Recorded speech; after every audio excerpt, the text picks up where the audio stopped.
Bonjour, c'est Nicolas du site utilisersonmac.com. Je vais vous montrer comment mettre à jour un iPhone, un iPad ou un iPod Touch. Pour cela, il y a deux techniques possibles. La mise à jour en mode OTA ou la mise à jour via iTunes. Avant d'utiliser l'une ou l'autre de ces techniques, je rappelle qu'il faut impérativement sauvegarder son iDevice avant de le mettre à jour.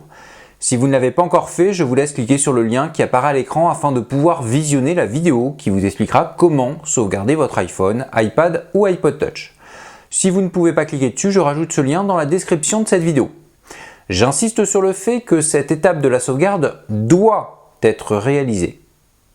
Mais donc, comme je vous le disais, la mise à jour peut se réaliser de deux façons. La première se fait directement sur l'appareil mobile et ne nécessite qu'une connexion Wi-Fi active.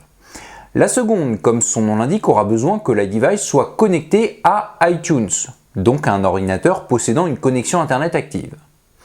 Chacune d'entre elles a ses avantages. Le mode OTA est plus simple à mettre en œuvre puisque l'on peut se passer d'un ordinateur. Il y a juste besoin de Wi-Fi.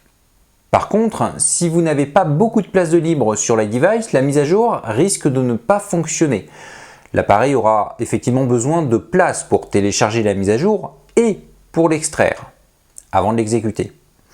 Si par contre vous utilisez la mise à jour via iTunes, c'est l'ordinateur qui téléchargera ce nouvel OS qui sera ensuite extrait sur l'iPhone ou l'iPad. Donc on économise de la place.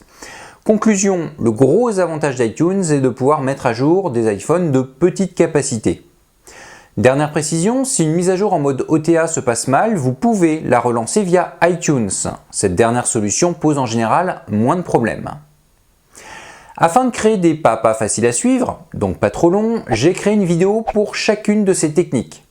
Pour la mise à jour en mode OTA, vous cliquez ici pour y accéder. Et pour la mise à jour via iTunes, vous cliquez là. Si vous n'arrivez pas à cliquer dessus, j'ai rajouté les liens dans la description.